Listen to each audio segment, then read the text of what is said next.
세상을 살다 보면 이런 고맙고 감사한 것들이 참 많죠. 근데 여기에 대해서 여러분 우리가 익숙해지면 안 됩니다.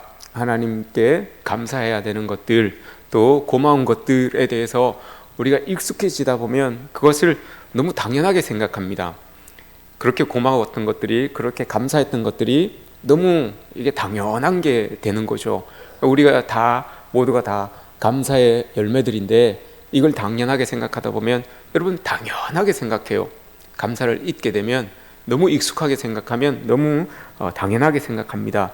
당연하게 생각하는 순간부터 감사라고 하는 것이 사라지게 됩니다. 그리고 그 사라진 그 공간에 불평이 들어오고 불만이 들어오게 되어 있습니다. 이건 변하지 않는 진리와도 같은 거예요. 그 감사를 여러분 우리가 잊지 않아야 되는 이유가 바로 여기에 있습니다. 감사한 것을 너무 익숙하게 생각하지 마시고 그 익숙함으로 인하여 당연하게 여기지 마시고 그 당연함으로 인하여서 감사를 잊지 마시고 그 잊은 자리에 불평과 불만이 틈타지 못하도록 여러분 우리가 늘 하나님 앞에 감사하며 살아가야 되는 거죠.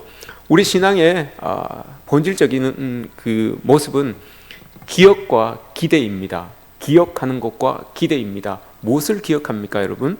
하나님께서 우리에게 베풀어 주신 그 감사, 그 구원의 은혜, 이것을 늘 기억하면서 살아가는 것, 이게 신앙의 바탕이고요. 또 그것을 기억해냄으로 인하여서 그러했던 하나님께서 여전히 나를 도우시고 나를 이끌어 가실 것이구나라고 하는 그 기대 속에서 살아가는 것이 우리 신앙의 본질입니다. 여러분 우리가 감사를 자꾸 이야기하는 이유는 특별히 11월 달에 추수감사를 통하여서 하나님께 영광을 돌리고 이렇게 감사의 모습들을 자꾸 하나님께 올려드리고자 하는 이유가 바로 그겁니다. 기억해내고 싶은 겁니다. 하나님께서 우리를 도와주시고 하나님께서 이끌어주시고 구원해주시고 은혜 베풀어 주신 것, 그것을 기억해내려고 이렇게 우리의 시야에 뭔가 우리의 시각적으로 보이는 뭔가를 통하여서 보이지 않는 그 하나님을 기억해내려고 이렇게 감사하는 거죠.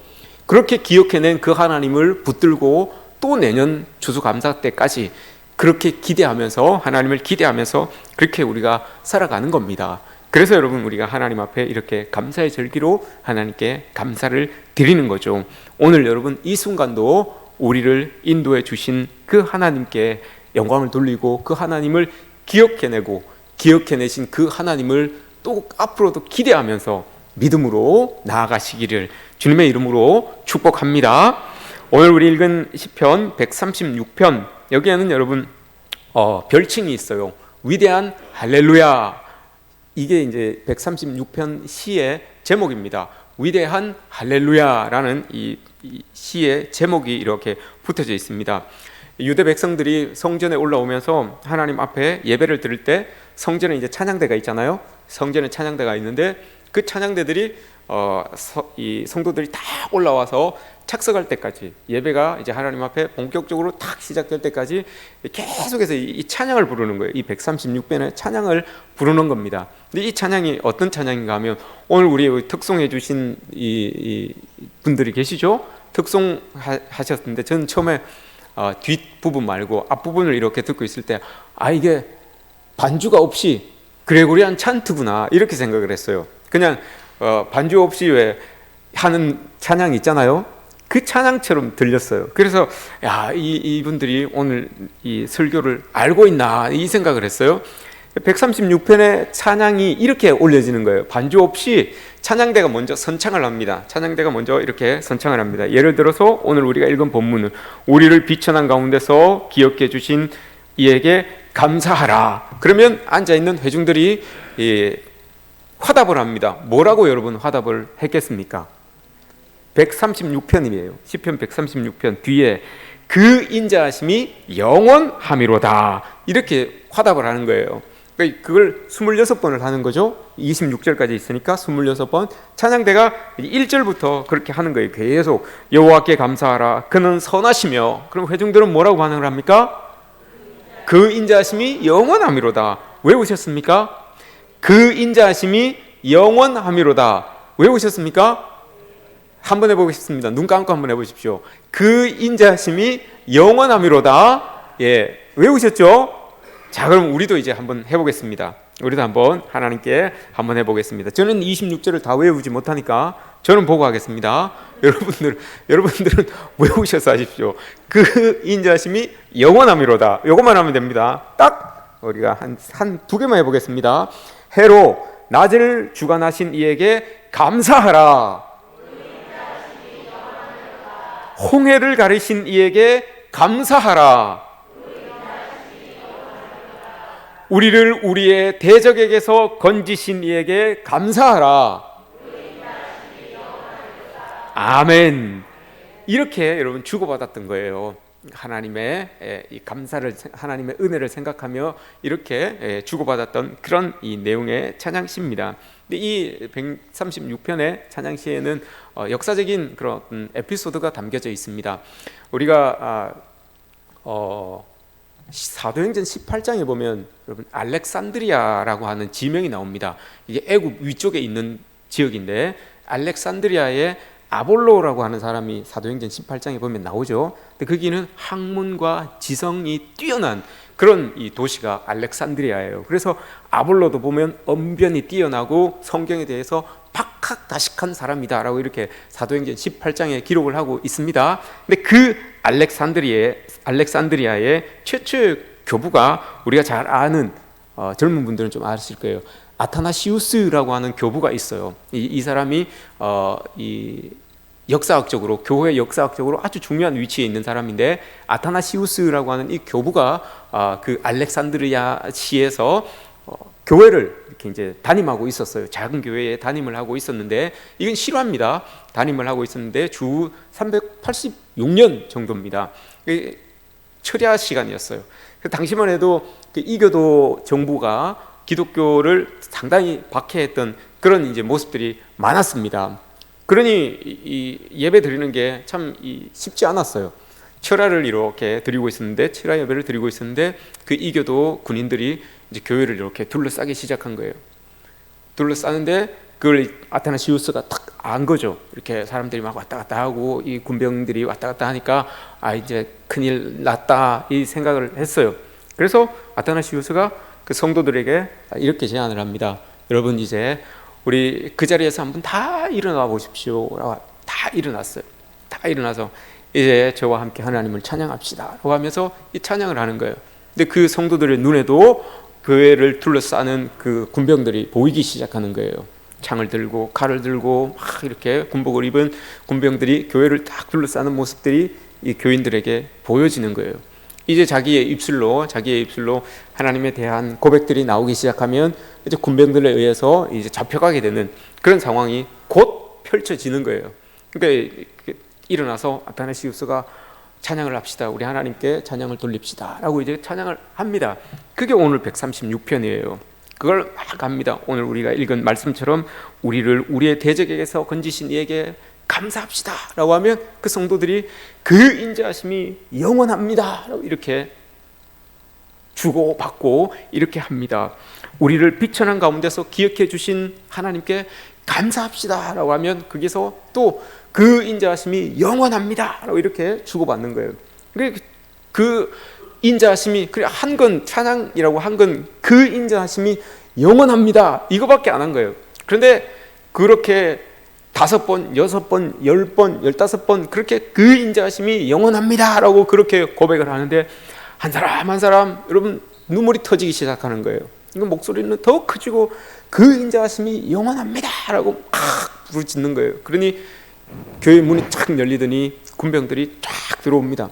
쫙 들어오는데도 불구하고 계속해서 그 인자하심이 영원합니다 라고 고백을 한 거예요. 그랬더니 그 모습을 보고 군병들이 꼼짝을 못한 거예요. 꼼짝을 못하고 이 그 인자하심이 영원합니다 라고 하는 이 고백이 26번 끝나고 나서 이제 그 교인들이 다른 문으로 하나하나 빠져나가는 거예요. 그런데 거기에 들어왔던 군병들이 아무런 힘을 발휘하지 못하는, 꼼짝을 못하는 거예요.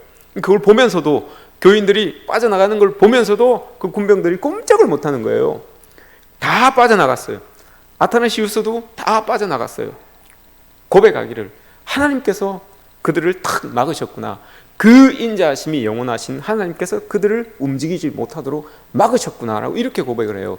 마치 이 빌립보 감옥에 바울과 실라가 갇혀 있을 때 그들이 찬양할 때 옥문이 터졌던 것처럼 그 역사가 우리에게 일어났구나라고 이렇게 고백을 해요. 그 인자하심이 영원합니다라고 이렇게 고백했던 그 장소에 하나님께서 임재하여 주셔서 그들을 탁 맡고 계셨던 그 은혜를 이 아타나시우스와 그 성도들이 탁 경험했던 놀라운 은혜가 담겨져 있는 이 시가 136편입니다. 오늘 우리가 읽은 이 말씀이 바로 그겁니다. 군인들이 들어왔지만 그렇게 하나님의 인자하심을 고백하고 있는 그 분위기에 압도되어서 그곳에 임재하고 계시는 하나님께 압도되어서 꼼짝도 못하는 그런 상황이 탁 펼쳐진 모습들을 탁 보게 되죠. 여러분, 그게 오늘 우리가 읽은 이 본문입니다. 여호와 하나님의 그 인자하심은 영원합니다 라고 이렇게 고백하는 거예요. 오늘 우리는 뒷부분만 읽었지만 앞부분을 쭉 읽어보시면 여러분, 하나님에 대하여서 고백하는 내용들이 다 나와요. 하나님이 존재해 주셔서 참 감사합니다. 하나님이 창조해 주셔서 참 감사합니다. 하나님이 구원해 주셔서 참 감사합니다. 하나님이 우리를 보호해 주셔서 참 감사합니다. 한 절 한 절 우리를 돌보시고 우리를 입히시고 이끌어 주시는 그 하나님에 대한 감사가 오늘 이 136편에 계속해서 고백되어지고 있는 거죠. 하나님 그 인자하심이 영원합니다 라고 이렇게 고백을 했어요. 그러면 여러분, 여기에서 인자, 이게 뭘까요? 여러분, 도대체 이게 뭔데 그 하나님을, 인자하신 그 하나님을 우리가 감사하겠습니까? 우리가 찬양하겠습니까? 그 인자하심이 도대체 여러분 뭐겠습니까? 구약에서는 이 헤세드라고 하는 단어를 쓰고 있는데, 이 인자는 구약에서는 통체적으로 많은 것들을 있지만 구약에서는 대부분 사랑하다라고 할 때 요 인자를 씁니다. 신약 성경에서는 조금 더 이 보는 시야가 좀 바뀌어요. 불쌍히 여기다라고 하는 시야, 그 마음, 이게 인자다라고 이렇게 이야기를 합니다. 그러니까 여호와 하나님께서 우리를 인자하게 여기시는 것, 그 인자하심이 영원합니다라고 할 때 인자는, 고백되는 인자는 구약에서는 사랑, 신약에서는 불쌍히 여김이라고 이렇게 보고 있습니다. 그러니까 마치 아버지가 자식을 두고 이 심정이에요. 이 심정, 이걸 한번 보세요. 여러분, 어떤 심정인지 하나님께서 우리를 보시는 심정이, 아버지가 여러분 숨이 넘어가려고 하는 그 아들을 품에 이렇게 안고 있어요. 그 아들을 이렇게 보면서 숨이 멎으면, 이제 저 숨이 멎으면 한 줌 흙으로 돌아갈 내 자식이구나, 내 아들이구나, 참 불쌍하다, 참 약하구나, 참 안 됐다, 내가 도와주고 싶다, 이 마음이 드는 거, 이게 여러분 인자하심입니다. 하나님께서 우리를 꼭 안으시고 우리를 이렇게 보세요. 그러면서 우리의 형편을 이렇게 보시면서, 우리의 처지를 이렇게 보시면서, 참 우리가 그렇게 열심히 최선을 다해서 다 살아가는 것 같지만 숨이 딱 끊어지면 한 줌 흙으로 돌아갈 그런 인생이구나, 참 연약하구나, 참 부족하구나, 참 불쌍하구나, 내가 도와줘야 되겠다, 이 마음이 있는 거예요. 이게 여러분 하나님의 심정이죠. 그 심정이 인자하심입니다. 느껴지십니까 여러분? 아버지가 나를 이렇게 안고 내 목숨이 간당간당하고 있는데 이게 탁 끊어지면, 숨이 딱 떠나가면 한 줌 흙으로 돌아가야 될 그 아들을 이렇게 바라보고 있는 거예요. 그 심정으로 하나님이 우리를 보고 계신다는 거예요. 그러면서 참 불쌍하구나, 연약하구나, 내가 도와줘야 되겠구나 라고 하는 그 마음을 아버지가 이렇게 품고 있는 마음입니다. 이게 인자하심이다 라고 이렇게 이야기를 합니다. 그런데 여러분, 이 인자하심이라는 이 단어가 중요한 것은, 이 인자하심이라고 하는 단어는 여러분 하나님을 믿는 사람에게, 하나님의 자녀에게만 해당되는 말씀입니다.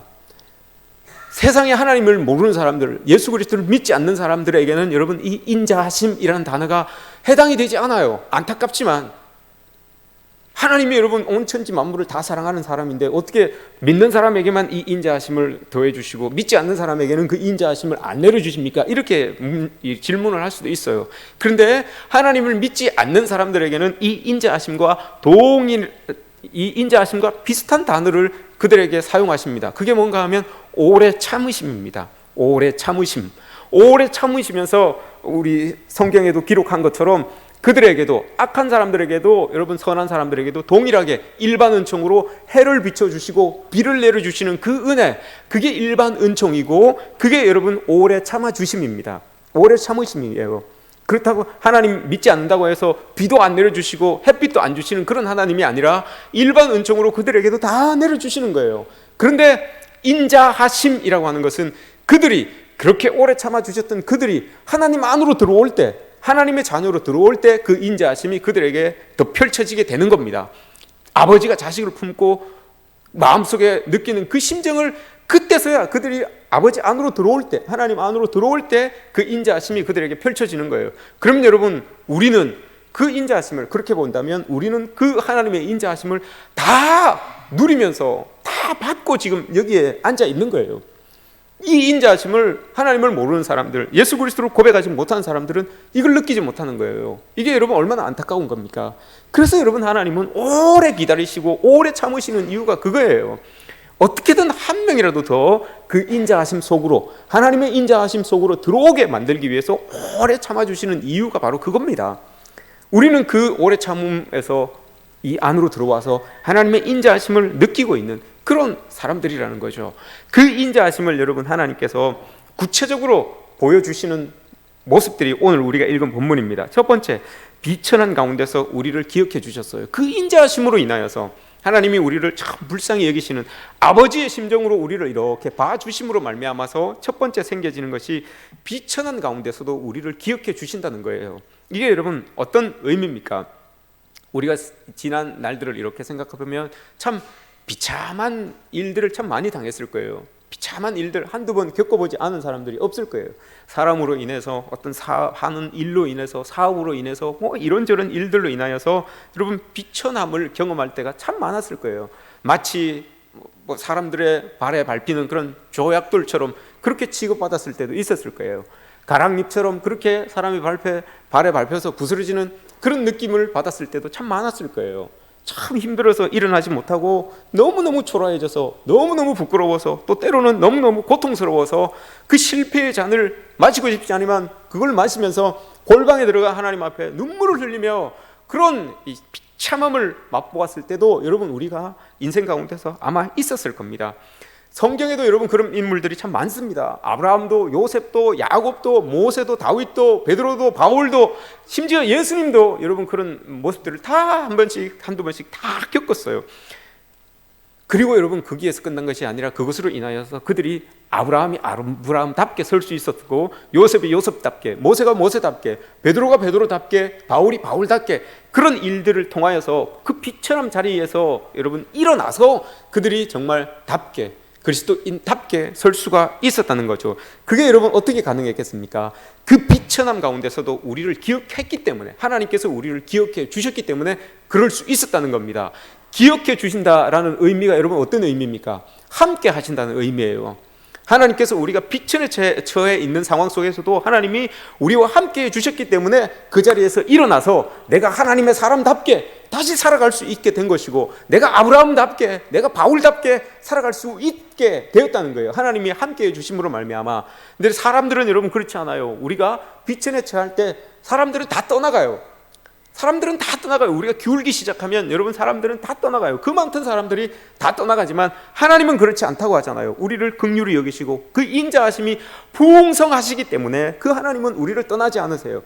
우리가 아무리 비천한 자리에 처해 있을지라도, 아무리 여러분 아무것도 아닌 그런 존재로 떨어질지라도 하나님은 그 자리에까지 우리를 찾아와 주셔서 우리와 함께 하시는 거예요. 왜? 그 인자하심이 풍성하신 분이기 때문에 그러신 거예요. 그래서 여러분 그 하나님으로 인해서 우리가 다시 일어나서 하나님의 사람답게 살아갈 수가 있는 거죠.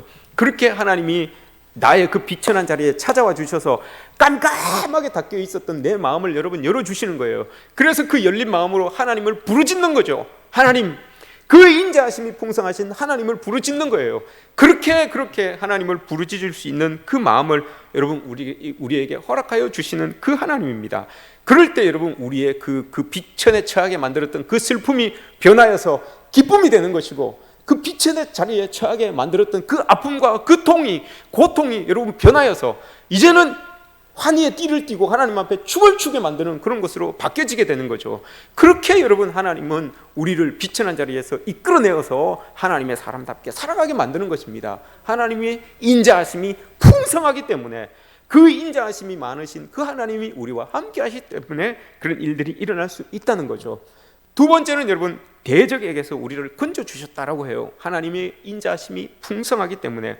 여기에서 대적은 이스라엘 백성들에게 있어서는 출애굽 이전의 사건을 이야기하는 것이기 때문에 애굽을 이야기합니다. 그 애굽의 대적들로부터 자기들을 구원해 주신 그 하나님을 이렇게 찬양하고 그 하나님이 우리를 건져주셨다라고 이렇게 고백을 하지만, 생명의 위협을 느끼는 순간, 그 위험한 순간을 포함해서 여러분, 우리에게도 이 대적으로부터 건져주신 일들이 얼마나 많습니까? 여러분, 이스라엘 백성들에게는 그 애굽으로부터 구원해 주신 그 은혜지만, 우리에게는 여러분, 삶의 자리에서 대적들이 여러분 얼마나 많습니까? 생명을 위협하게 했던 그런 일들, 이게 다 여러분 우리에게 대적이에요. 더 나아가서 우리를 영적으로 여러분 멸망시키려고 하는 그것들, 이게 여러분 다 대적이에요. 우리를 교만하게 만들고 거짓되게 만들고 죄악으로 넘어지게 만들려고 하는 거, 이 모든 것들이 여러분 다 대적이에요. 우리를 오만한 자리에 앉게 하려고 하는 이 모든 것들, 이게 다 여러분 대적이에요. 그런데 그 인자하심이 풍성하신 하나님께서 우리와 함께하여 주심으로 말미암아 그 대적에게서 우리를 건져주셨대요. 우리가 그 오만한 자리에 앉으려고 할 때, 교만한 자리에 앉아서 넘어지려고 할 때, 우리의 생명이 위태로운 그 상황에서 단 1초만 하나님이 돌봐주지 않으셨으면 우리가 큰일을 당할 수 있었는데, 그 상황 속에서 하나님께서 우리를 건져주셔서 그 위험을 면하게 하셨던, 그 교만한 자리에, 오만한 자리에, 거짓된 자리에, 악한 자리에 앉지 아니하고 여러분 버텨낼 수 있도록, 하나님의 사람으로 살아갈 수 있도록 하나님이 우리를 탁 붙잡아 주셨다는 거예요. 그 순간, 한순간만 하나님께서 브레이크를 탁 밟아주지 않으셨으면 우리는 다 넘어질 수밖에 없었는데, 그렇게 당할 수밖에 없었는데, 하나님께서 우리를 탁 그 대적에게서 우리를 건져 주셨다는 겁니다. 여러분, 제가 예전에 말씀드렸죠. 우리 옛날 교회에서 남성교회 팀들이 등산을 가는데 기도해달라고 기도해줬는데, 갔다가 떨어져서 다리 부러지고 허리 부러지고 해갖고 어떤 분이 오셔가지고, 목사님 기도했는데 뭐 이렇습니까? 목회하겠습니까? 이렇게 그랬댔잖아요. 제가 뭐라고 했습니까, 여러분? 그때 제가 뭐라고 했죠? 그 사람에게 안 죽었잖아요, 그랬잖아요. 안 죽었잖아요. 안 죽었잖아요, 그랬잖아요, 그죠? 안 죽었어요, 여러분. 하나님이 대적에게서 우리를 건져주셨기 때문에 안 죽은 거예요. 브레이크를 여러분 탁 밟아주셨기 때문에 안 죽은 거예요. 제가 지난 주중에 새벽 기도 때 우리 성도님으로부터 편지를 한 통 받았어요. 참 감사한 내용들을 구구절절히 쭉 적어 놓으셨는데, 한 가지만 제가 이야기를 해드리겠습니다. 편지로 자필로 이렇게 적어서 가지고 오셨어요. 제가 나중에 그 사진 찍어서 우리 홈페이지에 이렇게 올려놓겠습니다. 어떤 일이 있었는가 하면, 한번 기도하는데, 기도 시간에 이렇게 새벽에 기도하는데 하나님께서 환상을 탁 보여주셨는데, 자기의 입에서 막 이 피와 고름이 범벅이 된 더러운 실이 막 이렇게 나오는 거예요. 실 같은 줄이 막 나오는 거예요. 그래, 이게 환상인데 너무 뚜렷해서 이게 진짜인 줄 알고 눈을 벌떡 떴대요. 이게 환상인 거야. 환상이. 그리고 안 그래도 이가 아파서 돈 들어갈 일이 많은데 하나님, 이것 때문에 내가 신경을 너무 쓴다 이렇게 생각을 하고 잊고 돌아가셨는데, 일을 너무 열심히, 밖에서 일을 너무너무 열심히 하다 보니까 다리가 너무 아프신 거예요. 발 뒤꿈치가 너무 아파서 병원에 한번 가봐야 되겠다 싶어서 병원에 이제 CT를 찍으러 갔어요. 근데 그 번호표를 딱 뽑고 기다리고 있는데, 갑작스럽게 그 새벽에 봤던 그 환상과도 같은 그게 뭔가 입에서, 여러분, 이 속에서부터 뭔가 훅 올라오더래. 그래서 진짜로, 이번엔 진짜로 뭔가 훅 올라오더래요. 그래서 사람들이 있으니까 뱉을 수는 없고 입을 움켜쥔 거예요. 움켜쥐고 화장실로 갔어. 화장실로 가고 뱉어내기 시작하는데, 그 기도 시간에 환상으로 봤던 그 실 같은, 그 더러운 줄 같은 거, 피와 고름이 섞여서 나왔던 그게 여러분 막 쏟아지더라는 겁니다. 막 쏟아지더래요. 그리고 난 다음에 이게 뭔 일인가 싶어갖고 있었는데, 누가 이야기하기를 입 안에 염증의 균으로 인하여서 그 균이 머리로 들어가면 죽는다, 바로 죽는다 라고 이렇게 이야기를 해주시더래. 그때 깨달았대요. 하나님께서 나 정말 급한 것부터 나를 고쳐주셨구나. 발 뒤꿈치 그거는 아무것도 아니었구나. 그리고 난 다음에 자기 입에서 막 잇몸도 아프고 이도 아프고 막 피도 나고 이러는데, 그 일이 있고 난 이후로 그러면 입 안이 말짱하더래요. 지금도 말짱하더래요. 그게 간증이에요. 그렇게 하나님 감사합니다 라고 이렇게 편지를 써서 저에게 보냈어요. 까딱 딱 여러분 했으면 그 균이 머리로 올라가면 여러분 다리 아픈 건 아무 이유도 아니에요. 머리로 올라갔으면 그냥 죽는 거예요, 그냥. 근데 하나님께서 그걸 아시고 그 기도 소리를 들으시고 한순간에 여러분 그걸 다 뱉어내게, 다 쏟아내게 만드신 거예요. 얼마나 감사한 일입니까, 여러분? 오늘 여러분 이 말씀이 이거예요. 우리를 대적에서 건지시는 거예요. 우리는 생각지도 못하는데 하나님께서 브레이크를 탁 밟아주시는 거예요. 하나님께서 여러분 우리를 그 상황 속에서 건져주시는 거예요. 그러니 여러분 그게 인자하심이 많으신 하나님이기 때문에 그렇게 하실 수 있다라고 이렇게 이야기를 하는 겁니다. 여러분들도 한번 생각해 보십시오. 하나님께서 브레이크를 탁 밟아주셔서 여러분들이 면하게 된 그런 일들이 여러분 얼마나 많은지 여러분 한번 생각해 보십시오. 비단 그게 육체적인 일뿐만이 아니라 영적으로도 여러분 신앙적으로도 하나님이 브레이크를 밟아주셔서 더 이상 넘어가지 아니하고 쓰러지지 아니하고 설 수 있게 만들어주신 그 하나님을 여러분들이 한번 기억해 주셨으면 좋겠습니다. 세 번째는 육체에게 먹을 것을 주신다라고 이렇게 고백을 하셨죠. 하나님께서 인자하심이 풍성하셔서 우리에게 육체에게 먹을 것을 주셨다라고 이렇게 이야기를 합니다. 이게 여러분 어떤 말입니까? 이게 참 육체에게 먹을 것을 주셨다. 시편 127편에 보면 여호와께서 집을 세우시지 아니하시면 집을 세우는 자의 수고가 헛되다라고 이렇게 이야기를 했어요. 그리고 그 뒤에 보면 먹기 위해서 마시기 위해서 힘쓰고 애쓰는 자의 수고가 다 헛되다라고 이렇게 말씀하세요.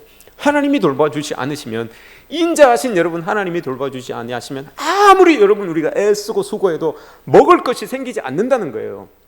그 땀에 여러분 열매가 우리의 손에 지어지지 않는다는 거예요.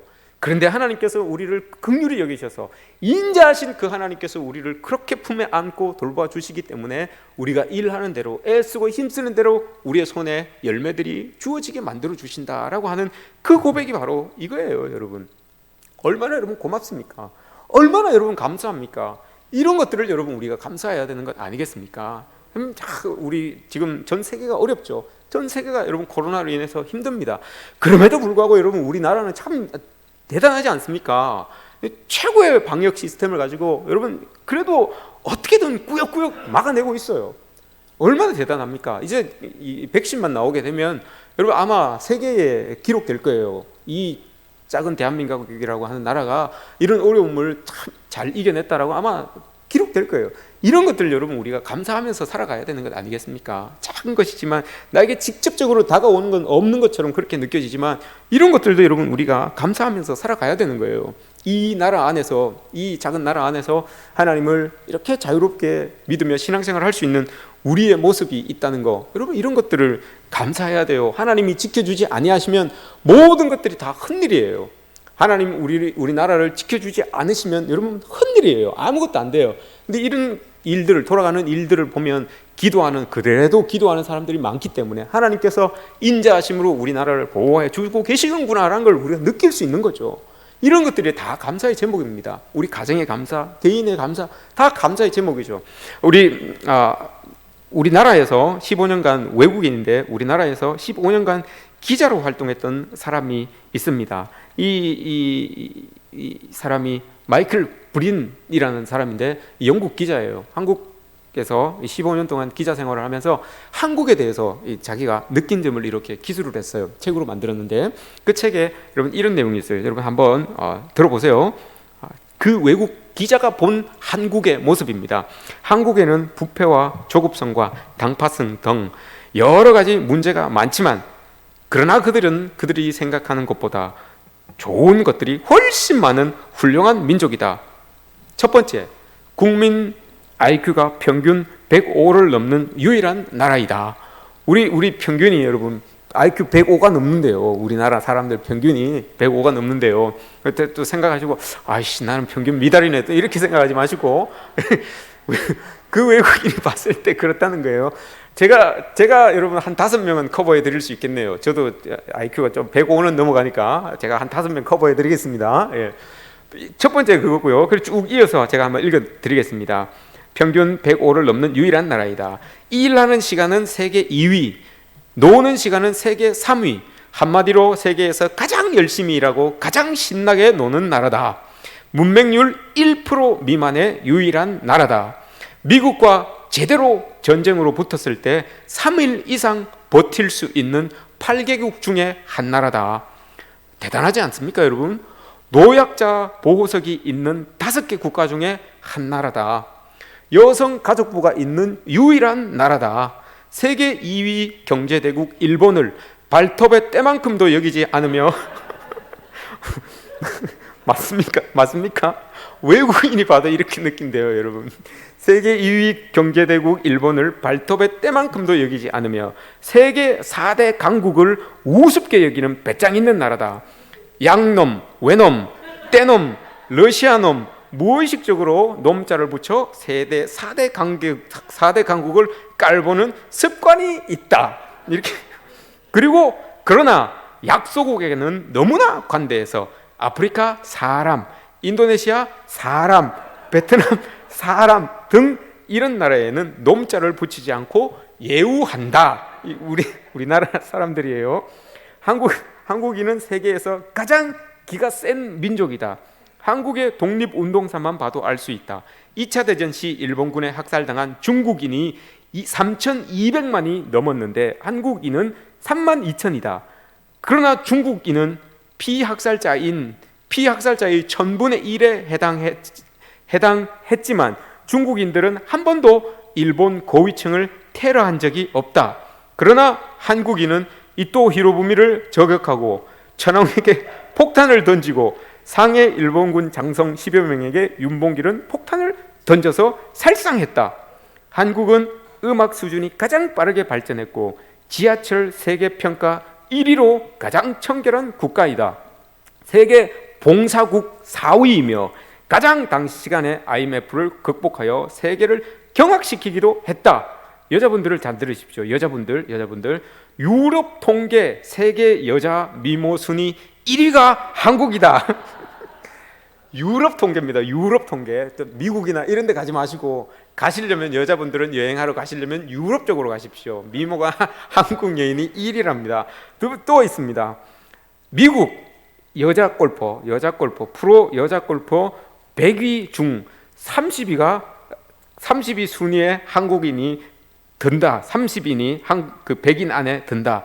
유대인을 게으름뱅이로 보이게 할 만큼 독하고 부지런하게 일하는 유일한 민족이며 세계 10대 도시 중 하나를 가지고 있고 인터넷 TV와 초고속 통신망을 최고의 수준으로 보유하고 있고 핸드폰 자판에 가장 쉽고 편하게 모든 철자를 넣을 수 있는 문자는 한글과 알파벳밖에 없다. 그래서 문자 없는 나라들에게 유엔이 제공하는 문자는 한글이다. 마지막입니다. 이래서 대한민국의 미래는 여전히 밝다. 대한민국 화이팅. 이렇게 이제 마이클 브랜이라고 하는 사람이 영국 기자인데 한국에 15년 살면서 한국을 이렇게 봤어요. 근데 종교적인 부분이 없어서 좀 안타깝죠. 종교적인 부분은 없어요. 이렇게 여러분 한국이 대단하고 자랑스러운 그런 나라라는 거죠. 이게 여러분 우리가 감사거리죠. 우리 믿음의 선배들이 나라를 위해서 기도하고 해서 여러분 우리가 그 믿음의 열매들을 지금 따먹고 있는 거예요. 그 좋은 나라에서 믿음의 이렇게 생활을 우리가 하고 있는 것 아니겠습니까? 우리의 모습과 여러분 우리의 형편에서 감사의 조건을 찾는다면 분명히 여러분 한계는 있습니다. 분명히 한계는 있습니다. 그러나 하나님이 어떤 분인지 여러분 기억하시면 여러분 그 감사는 영원히 갈 수 있습니다. 감사라는 것이 여러분 추수감사절날 헌금 봉투에 예물을 드려서 여러분 이게 끝나는 게 이게 감사가 아니에요. 감사 시편 116편에 감사는 이런 것입니다 라고 이렇게 이야기를 합니다. 내게 주신 하나님의 은혜를 내가 무엇으로 보답할꼬? 내가 구원의 잔을 높이 들고 여호와 하나님을 찬양하며 내가 하나님의 백성들 앞에 기도한 그 서원을 갚으리로다. 이게 여러분 감사의 모습이에요. 시편 116편 12절 이하 내가 하나님께서 주신 그 모든 은혜를 내가 무엇으로 보답할꼬? 그걸 깨달아야 되는 거예요. 먼저. 그리고 인정해야 되는 거예요. 내가 구원의 잔을 높이 들고 하나님 앞에 나가는 거예요. 하나님께 예배하며 하나님을 찬양하며 내가 구원의 잔을 높이 들고 하나님을 찬양하며 하나님의 백성들 여호와의 백성들 앞에서 내가 주님께 기도한 그 서원을 갚아 나가겠습니다. 이게 여러분 감사예요. 하나님을 깨닫고 그 하나님을 인정하고 그 하나님 앞에 기도하고 바란 대로 내가 삶을 살아내는 거, 그게 여러분 감사의 모습이래요. 시편 116편에서 그렇게 이야기를 하고 있어요. 하나님을 기억해낼 때 여러분 우리는 늘 감사하며 살아갈 수가 있습니다. 여러분 모두가 하나님을 기억하십시오. 여러분을 여기까지 있게 해주신 그 하나님을 기억하십시오. 그리고 그 하나님을 기대하면서 앞으로의 날들을 살아가시는, 하나님과 살아가시는 그런 여러분들이 되시기를 축복합니다. 왜 그렇습니까, 여러분? 그 인자하심이 영원하기 때문에 그렇습니다. 여러분들을 향한 하나님의 인자하심이 영원하시다는 것을 믿고 나아가시는 여러분들 되시기를 주님의 이름으로 축복합니다.